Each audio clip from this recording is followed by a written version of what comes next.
Bonjour, bienvenue pour ce nouveau numéro des Entretiens de Chauffard. On retrouve aujourd'hui Gabriel Lévy, qui est le fondateur, l'animateur de Chauffard, pour une réflexion sur un sujet qui a fait couler vraiment beaucoup d'encre, la division de la société israélienne, précisément entre les laïcs et les religieux, les incompréhensions, les craintes aussi et les conflits que cette division avait générés. Bonjour Gabriel Lévy. Bonjour Antoine. Alors vous nous proposez donc de réfléchir finalement au soubassement de ces tensions entre les religieux et les non-religieux, sur les malentendus, les images parfois déformées aussi de la réalité que chacun peut percevoir. Le monde laïque en Israël, en tout cas, a souvent une image négative de la vie religieuse. L'idée, par exemple, que la Torah impliquerait un renoncement à une certaine forme de vie, que le système des commandements n'est finalement que contrainte et que cela débouche sur une forme d'enfermement par rapport à la vie réelle, à la vie complète. Et si l'on y prend garde, et si on écoute certains laïcs, Israël risquerait de devenir une théocratie si on les laissait faire, si on y prenait garde, à l'instar de ce qui se passe en Iran. Alors, évidemment, j'imagine que vous n'avez pas la même vision, de la Torah. Vous pensez que ces craintes, souvent évoquées, ne sont pas fondées. Vous allez nous dire pourquoi, Gabriel Lévy? Je pense qu'en effet, on a une responsabilité de réfléchir à ce sujet-là en ce moment. On a eu une période de fracture dans le peuple et dans l'État d'Israël avant le 7 octobre. Et là, c'est vrai que le 7 octobre, avec l'unité que ressentit, l'engagement dans la guerre, crée une espèce de parenthèse, mais ces sujets-là ne se sont pas évaporés. Ils risquent de revenir, et peut-être même revenir plus fort, avec toute la charge et les tensions de ces derniers mois. Donc on doit réfléchir à quoi était dû finalement ces fractures-là. Et même si ça s'est cristallisé autour de la réforme judiciaire, en réalité, lorsqu'on écoutait les micro-trottoirs, lorsqu'on écoutait les gens, ce qu'on voyait, c'est que pour une grande partie du public, qu'on pourrait appeler le public laïque, le public libéral en Israël, il y a une espèce d'angoisse face à une réalité de l'État d'Israël et du peuple juif qui peut-être change au niveau démographique, où le public religieux prend plus de place, y compris au niveau du pouvoir. Et donc, il y a une vraie réflexion à avoir sur quelle image finalement ce public-là a de ce qu'est la Torah, de ce qu'est l'identité juive, qui est aussi son identité juive. Et on doit se poser la question, lorsqu'on voit ce niveau d'angoisse, d'incompréhension, de crainte, comme vous avez dit, qu'on devienne une espèce de théocratie, d'une espèce d'État liberticide, etc. On doit, c'est notre responsabilité de se poser la question de quelle image de la Torah on renvoie et comment c'est possible que une grande partie de nos frères ait une image tellement négative. Alors ça, effectivement, on reviendra sur peut-être parce qu'ils perçoivent aussi dans le monde religieux une manière d'hostilité ou d'exclusion, mais peut-être que vous allez pouvoir nous dire comment il faudrait ou on pourrait présenter la Torah et ce qu'elle apporte dans toute la société, à tous les niveaux. Comment pourrait-on la présenter pour que précisément ces aspects négatifs soient effacés pour devenir au contraire des aspects positifs? Avant de rentrer dans comment présenter les choses, je pense d'abord qu'il faut, on a la responsabilité de prendre ces points qui sont des points de rupture, ces zones d'angoisse là sur l'image qu'ils ont de la Torah, et voir est-ce que c'est vraiment ce qu'on dit, est-ce que c'est vraiment ce que la Torah dit, est-ce que c'est vraiment ce que le judaïsme dit, ou est-ce que c'est une caricature, un miroir déformant, une démonisation, ou peut-être qu'on n'a pas les bons porte-paroles pour expliquer ce qu'on a à dire. Mais en tout cas, on doit maintenant essayer d'avoir une réflexion de fond sur ces sujets-là et voir est-ce que, fondamentalement, c'est ce que la Torah dit. Mon analyse est sur deux points en particulier. Le premier point, c'est une espèce de vision dans laquelle l'impression est que le judaïsme ou la Torah serait un renoncement à certaines forces de vie, un renoncement aux sciences, aux arts, un renoncement à une expression complète de ce que la vie a apporté, de ce que le monde a apporté, pour se focaliser uniquement sur un faisceau de lumière. Il n'y aurait qu'un faisceau de lumière, qui est celui de la maison d'études, celui de la maison de prière, et tout se trouve là-dedans. Et le reste du monde, soit on s'en désintéresserait, soit on serait au contraire hostile. Cette conception-là, qui est une conception qui évidemment crée une espèce de crainte, d'angoisse, de peur, quoi, toutes les richesses que je ressens dans cette vie qui est multicolore, qui comporte tellement d'aspects à nouveau, de sciences, d'art, etc. On devrait se couper de tout. C'est ça ce que le judaïsme prendrait. Et donc on a besoin maintenant de revenir, de faire une espèce de retour aux sources pour dire est-ce que c'est vraiment ce que le judaïsme dit? En réalité, plus on étudie et plus on rencontre ce que la Torah a à dire, plus on se rend compte qu'on n'est pas face à un message qui est exclusif, mais un message qui est inclusif. On n'est pas face à un message qui propose une voie d'élévation qui ne se ferait que à travers un faisceau de lumière extrêmement précis, qui est celui de la maison d'études, celui du livre, celui de la prière, etc. Mais au contraire, la Torah propose un message qui est censé donner du sens à tous les aspects de la vie humaine. J'aimerais, pour arriver un petit peu à comprendre cette idée-là, le faire à travers un midrash que je trouve très fort. Lorsqu'on nous parle de la création du monde, dans le premier chapitre de la création du monde, le nom de Dieu qui apparaît est le nom Elohim, qui est un des noms de Dieu. Dès qu'on arrive au deuxième chapitre, l'histoire de la création est terminée, on a eu les 7 jours de la création, le monde est créé, et là on voit qu'apparaît le nom Hachem Elohim. Ok, donc le tétragramme, Yud-Keh, Vav-Keh, et Elohim. Il y a les deux noms qui apparaissent ensemble. Et le Midrash vient dire quelque chose qui est très fort, de manière très concise. Le Midrash dit Ki Shem Malé Alolam Malu. Le nom entier ne peut se dévoiler que sur le monde entier. C'est-à-dire que tant que le monde n'était pas complètement créé, alors toute l'entièreté de notre rapport au nom divin, de notre rapport à son dévoilement, ne pouvait pas se faire. Le dévoilement ne peut se faire, le nom complet, le projet complet, le nom complet, le dévoilement complet, ne peut se faire que lorsque le monde entier, le Olam Malé, est créé. Et c'est une idée qui est très forte, qui est très profonde, qui est le fait de dire que notre capacité à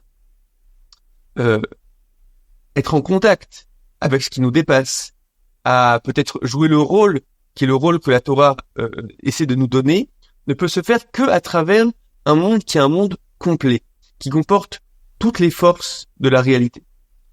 Je pense que c'est une idée qui est extrêmement importante, qu'on retrouve dans énormément d'endroits dans la Torah. La Torah propose un message qui est un message de réparation globale de la réalité, pas uniquement le peuple du livre qui se limite uniquement à une démarche intellectuelle ou spirituelle d'étude, mais quelque chose qui est au contraire une volonté de réparation et de donner sa place aux différentes forces.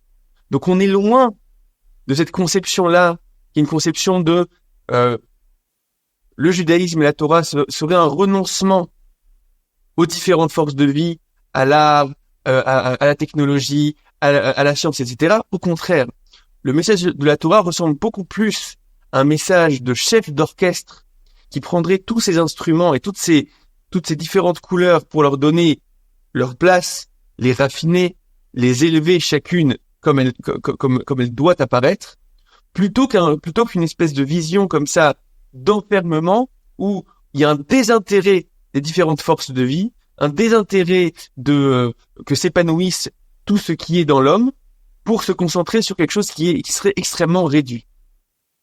Oui, alors cela dit, pour ceux qui, je me remets dans la position donc de ces fameux laïcs qui ont cette image négative et à qui finalement vous parlez, Gabriel Lévy, qu'est-ce que ça va, en quoi finalement cette vision-là va aussi transformer ou apporter quelque chose à la vie laïque, sans forcément qu'il y ait cette contrainte religieuse qui fait peur? Non, je pense que à partir du moment où déjà on s'éloigne d'une conception erronée dans laquelle il y aurait une espèce de négation ou de désintérêt de tous les aspects, de toutes les forces de vie, etc. Déjà, on a déjà fait un premier pas.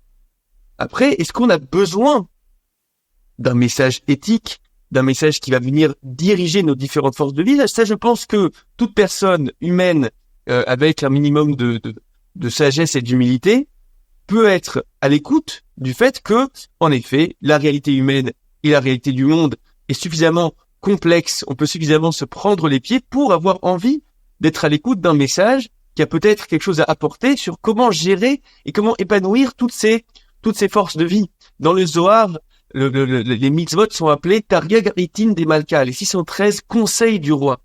C'est très fort. Au lieu de parler de commandement, on parle de conseils. C'est-à-dire comment réussir à prendre toute cette potentialité de vie qu'on a en nous, et on sait à quel point on a des forces de vie qui peuvent s'exprimer des fois de manière chaotique, de manière qui n'est pas juste, ou une force empiète sur une autre force, etc. Dire non, j'ai besoin d'un message qui va venir proposer une espèce de mode d'emploi, une espèce de capacité de raffiner ces différentes forces, qu'elles trouvent leur place. Mais déjà, on est loin de cette conception-là qui voudrait ne rencontrer le divin uniquement dans quelque chose qui est extrêmement focus, extrêmement limité. Et au contraire, et c'est important, c'est une responsabilité qu'a aujourd'hui le monde juif et le monde de la Torah, de dire au monde laïque, les richesses de vie que vous cherchez et que vous avez, on ne cherche pas à les nier, on ne cherche pas à s'en exclure. Au contraire, nous aussi, on pense que ce que la Torah a proposé, c'est comment épanouir toute cette réalité-là. Comment apporter cette réalité-là peut-être une certaine direction, comme on a dit, comme le chef d'orchestre qui a proposé la juste place de chacun des instruments. C'est à mon avis ça le message qu'on doit être capable de proposer. Est-ce que ça veut dire, Gabriel Lévy, que en quelque sorte la Torah devrait être naturalisée, en quelque sorte rentrer dans la vie concrète et pas venir comme ça, comme un Deus ex machina, venir donner des ordres? Alors, on va arriver à ce point-là. Hein. En effet, dans cette réflexion-là d'une image parfois fausse, erronée qu'a le monde laïque de ce que la Torah et ce que le judaïsme a proposé, on a vu le premier point qui est ce point-là d'une Torah qui nierait, qui serait dans un désintérêt des différentes forces de vie. Je pense qu'il y a un deuxième point qui est extrêmement important, qui est ce qu'on pourrait appeler la notion de derech hateva, du fait que les choses doivent aussi s'exprimer dans un langage qui est un langage de nature. Alors, il faut juste que j'essaie d'expliquer cette idée-là. Il y a certaines conceptions aujourd'hui qui sont exprimées au nom de la Torah, qui à mon avis ne sont pas justes, et en tout cas qui sont entendues par le monde laïque et qui ne sont pas audibles. C'est une conception comme ça qui vient nier le fait qu'il y a une manière naturelle de gérer les choses et de gérer le monde. Par exemple, le fait qu'aujourd'hui, une partie du monde religieux puisse dire on ne va pas s'enrôler, on ne pense pas finalement que ce soit l'armée qui décide si oui ou non on est protégé ou pas, il suffirait d'étudier, il suffirait de prier pour, etc. C'est évidemment une conception qui est inaudible pour un monde laïque, mais c'est surtout une conception qui n'est pas une conception juive, qui n'est pas une conception de Torah. Et c'est important, à mon avis, de prendre le temps lorsqu'on se rend compte que y a un miroir déformant, qu'on dit des choses au nom de la Torah, mais qui sont fausses et caricaturales, on doit revenir aux sources et on doit dire qu'est-ce qu'on a vraiment à dire là-dessus. Prenons par exemple le sujet, qui est le sujet, on a déjà parlé sur Shofar, qui est le sujet de l'enrôlement, de l'armée, etc. Nos textes sont extrêmement clairs. On a une mitzvah évidente de protéger notre peuple par les armes. D'accord? Ça apparaît dans le traité de Sota, ça apparaît dans Maïmonide de manière claire, dans Ilchot Melachim au 5e chapitre, que tout le monde doit sortir pour protéger en cas de danger. Si maintenant ceux qui sont responsables de la sécurité disent on a besoin de tous les hommes, alors tous les hommes doivent venir, y compris le marié le jour de son mariage doit venir et doit se poser. Donc on voit que la Torah parle un langage qui est un langage entre guillemets de responsabilité naturelle. On ne compte pas sur une espèce d'intervention miraculeuse. Le Ramban Nachmanide le dit expressément lorsque la Torah parle du fait qu'on a besoin de faire le compte du nombre d'hommes qui ont dépassé un certain âge. On a besoin de faire un certain compte dans la Torah, dans la paracha de Pekoudé, si je me trompe pas. Le Ramban Nachmanide dit, parce que la Torah veut savoir combien de soldats on a pour la guerre, parce que la Torah ne veut pas compter sur le miracle, sur une espèce d'intervention, les choses se feraient sans nous. Mais ça va plus loin que ça. C'est pas uniquement au niveau de l'armée et au niveau militaire, ce qui est évidemment le sujet qui aujourd'hui préoccupe la société israélienne. Mais c'est une manière générale de voir les choses. Excusez-moi, mais quand même, là, il se trouve que vous dites que c'est dans les textes, que c'est évident. Bon, il se trouve qu'il y a une grande partie des orthodoxes qui ne pensent pas comme ça. Alors, comment vous expliquez que cette évidence ne leur apparaisse pas? Premièrement, une immense partie du monde orthodoxe, y compris le monde faredi, avec qui on a une certaine différence, certaines discussions, mais y compris le monde faredi, la plupart sont d'accord qu'il faut une armée et qu'il faut jouer le jeu d'une intervention naturelle. Là, je viens essayer d'aller un petit peu plus loin sur certains discours qui, à mon avis, ne sont pas authentiques, qui viendraient dire, finalement, il suffirait de prier, il suffirait d'étudier, etc. Ce discours-là, à mon avis, n'est pas un discours de Torah. C'est un discours qui vient nier la dimension naturelle. Dans le Talmud, dans le traité de Shabbat, on nous dit très clairement le fait que l'interdit d'une personne de se mettre en situation de danger en disant qu'un miracle va être fait pour lui.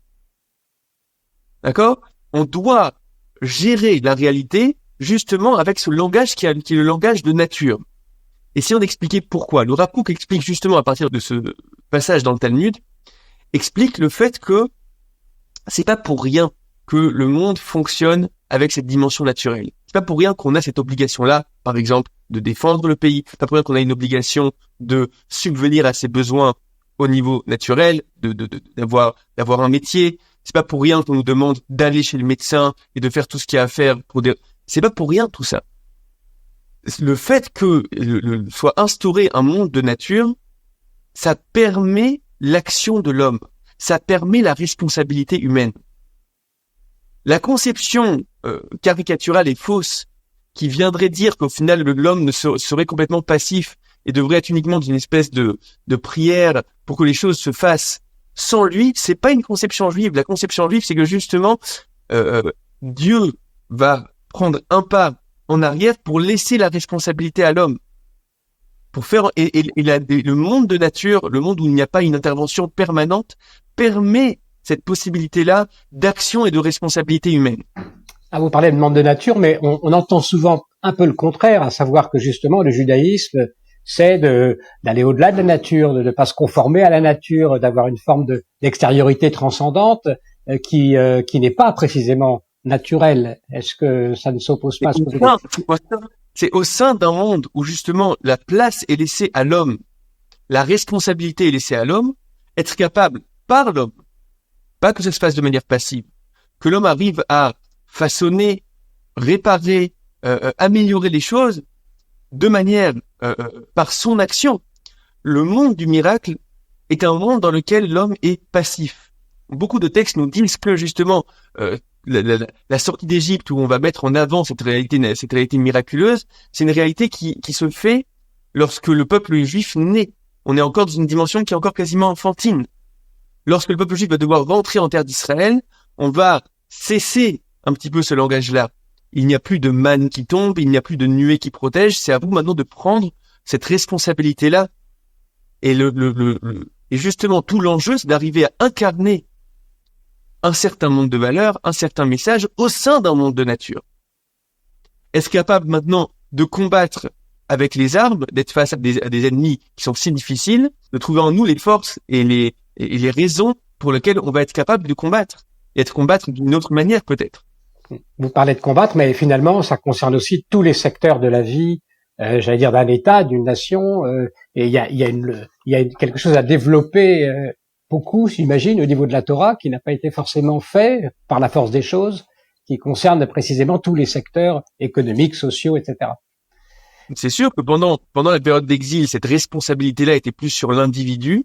On n'avait pas de réalité collective où on devait gérer l'aspect économique, sociétal, militaire, etc. Et là, on doit revenir à une responsabilité globale. Et la Torah parle justement de comment gérer une société, proposer un modèle de société dans lequel on a une responsabilité active, mais qui va essayer de diriger. La Torah va essayer de diriger toute une vie de société pour l'élever, pour la raffiner, etc. Et ça peut être accepté par des laïcs, vous diriez cela, tel que vous le formulez. Parfois, on peut dire mais on n'a pas forcément envie d'être dirigé par quelque chose qui ne serait pas ce que nous avons décidé nous. Évidemment que tout doit se faire par une volonté qui est une volonté intérieure. D'accord ? Ça, c'est quelque chose qui est extrêmement important et profond.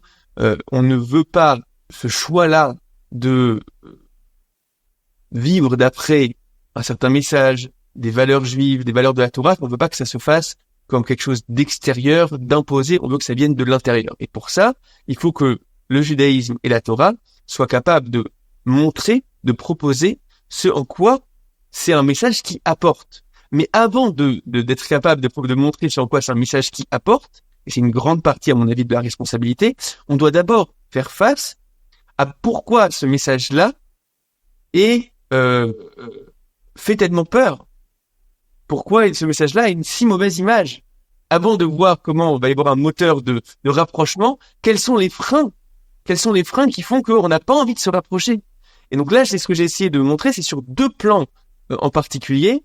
Le premier plan, c'est une vision qui serait une vision comme ça, exclusive, où il n'y a de place que pour l'étude, la maison de prière, etc. Non, au contraire, Shem Malé Alolam Malé, un nom complet ne peut venir que sur un monde complet. La Torah comme voulant faire s'épanouir et peut-être donner les conseils pour que s'épanouissent toutes les forces de vie, que ce soit l'art, que ce soit la technologie, que ce soit la science, etc. C'est important de se rendre compte que c'est ce que la Torah dit, premièrement. Et deuxièmement, une Torah qui est capable de parler un langage qui est un langage de responsabilité, d'action, d'être capable de parler le langage qui est le langage du Derech HaTeva, le langage d'un monde de nature, où lorsqu'il y a des guerres, on a besoin de s'envoler, où il y a une responsabilité qui est une responsabilité sur l'homme. Alors, je comprends bien, vous enlevez finalement les obstacles qui empêchent la compréhension. Après, le dialogue peut commencer. Il n'empêche que, quand bien même la vision des laïcs serait donc erronée aujourd'hui, et pourquoi ces obstacles finalement sont là, c'est quand bien même parce que il y a des raisons, parce que justement ils regardent ce qui se passe dans les milieux orthodoxes et ils se disent que c'est pas très convaincant, notamment quand précisément des gens de Torah semblent vouloir vivre reclus avec précisément la vie qui n'entre pas ou la vie qui reste séparée de la vie. Cette image-là, il faudrait aussi changer cette image-là finalement pour lever les obstacles. Premièrement, c'est une très bonne question et je pense que c'est une question qui doit être posée aujourd'hui au monde Haredi, au monde orthodoxe. Il y a certaines questions qui doivent être posées, ça doit se faire de manière évidemment comme entre frères, comme un discours qui se ferait dans la famille. La conception qu'on essaye de donner ici, une conception qui va plus dans la ligne de pensée du monde sioniste religieux, du monde de la pensée du Rav Kook, etc. Et donc oui, il y a certaines questions qu'on doit poser aujourd'hui au monde orthodoxe, au monde Haredi. Pour aller un petit peu au-delà de ça, je pense qu'une grande partie de ce que j'ai dit ici, la plupart du monde Haredi est d'accord. Et souvent, ce sont pas forcément les bonnes personnes qui prennent la parole, et c'est pas forcément les visions les plus fines qui sont mises en avant. Est-ce que c'est dû, on va dire, aux médias qui vont essayer d'aller chercher les personnes qui sont les plus extrêmes, les plus choquantes? Parfois. Est-ce que c'est une responsabilité de la part du monde religieux qui ne met pas en avant les personnes qui sont capables de proposer le message de la manière la plus profonde et la plus fine? Aussi. Donc il y a parfois comme ça une espèce de caricature, quelque chose qui est pas forcément juste. Et moi, pour parler avec beaucoup de mes amis ou de ma famille qui sont plus dans le monde orthodoxe, on est d'accord sur une très très grande partie des choses. Au-delà de ça, il faut pour ça, à mon avis, prendre une vision, un petit peu de perspective historique. On est dans un processus qui est un processus qui prend du temps. Le peuple juif revient après 2000 ans d'exil, on revient sur notre terre, on reprend une dimension nationale, on est à nouveau responsable de toutes sortes de choses dont on n'était pas responsable jusqu'à maintenant. C'est des processus qui prennent du temps.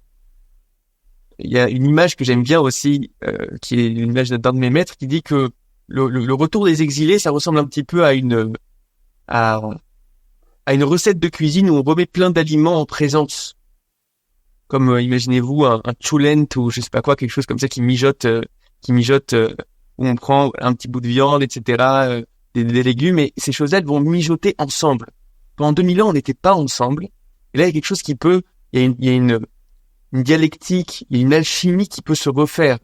Justement dans le fait qu'on ait ces dialogues-là, justement dans le fait qu'il y ait ces incompréhensions et qu'il y ait ce dialogue lorsqu'il est bien fait, alors les éléments sont à nouveau en présence et des changements peuvent se faire. Il faut comprendre aussi que le monde Haredi, le monde orthodoxe, a pris une responsabilité après la Shoah, qui est une responsabilité de faire renaître, de faire revivre un monde qui avait été décimé, le monde de l'étude qui avait été décimé, et donc certains choix ont été faits.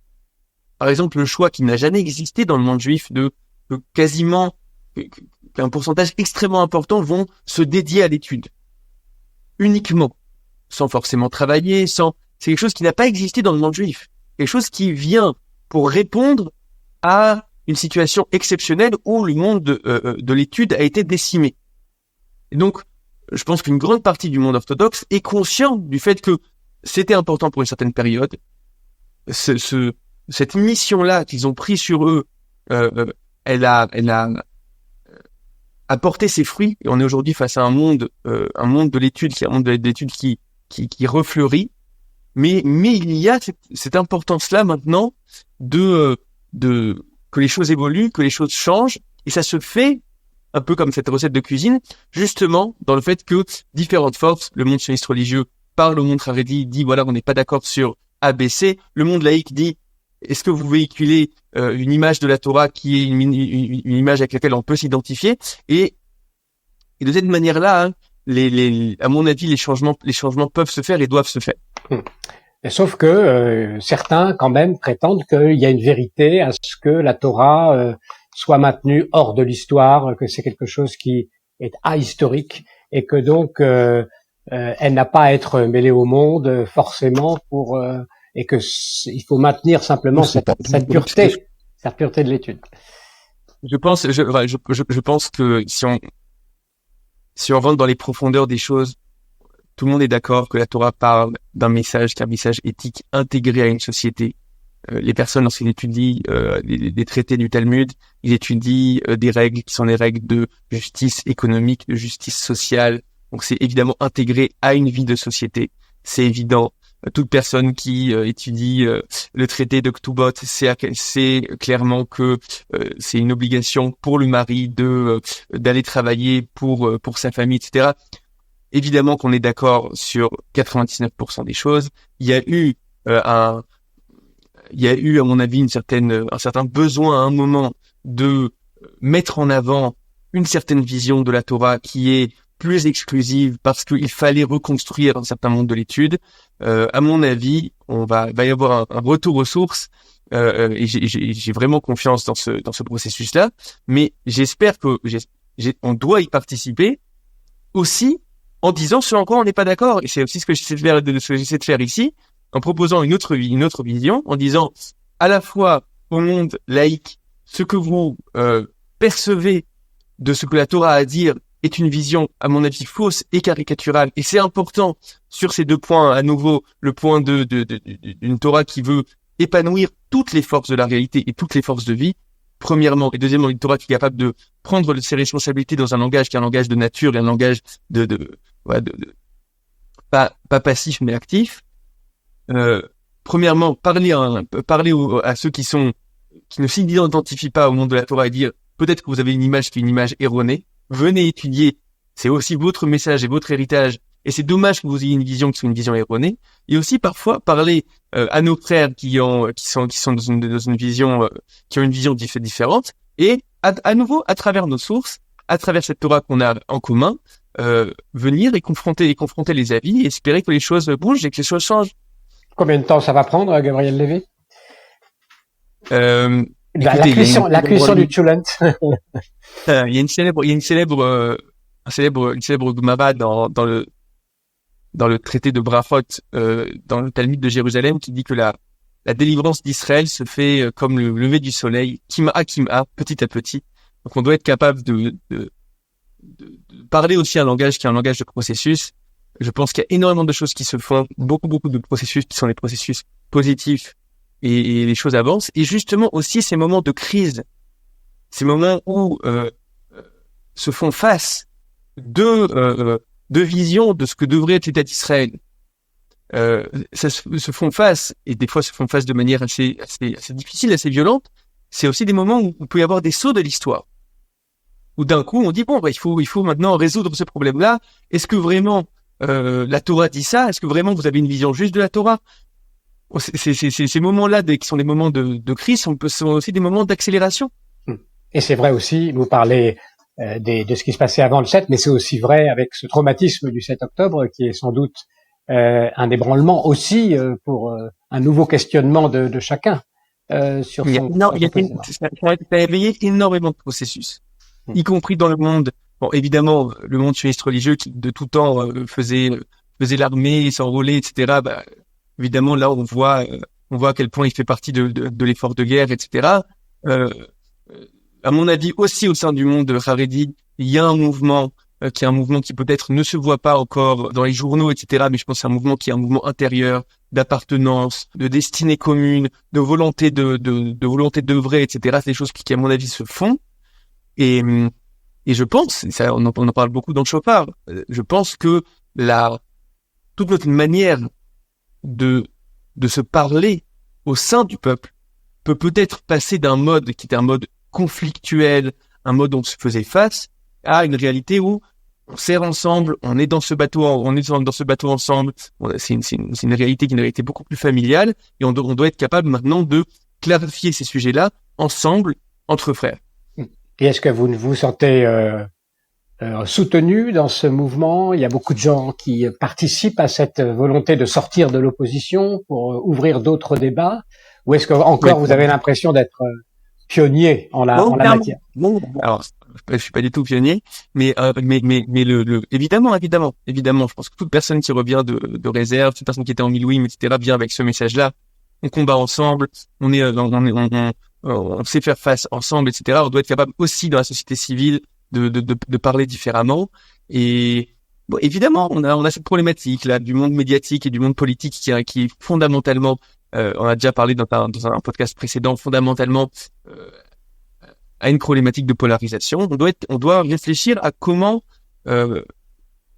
réussir à faire face à ces sujets-là qui sont des sujets de fond, de manière qui ne soit pas conflictuelle et qui permettent à chaque avis de s'affiner au contact justement des autres. Voilà, c'est aussi un peu donc la vocation de Shofar, on l'aura compris.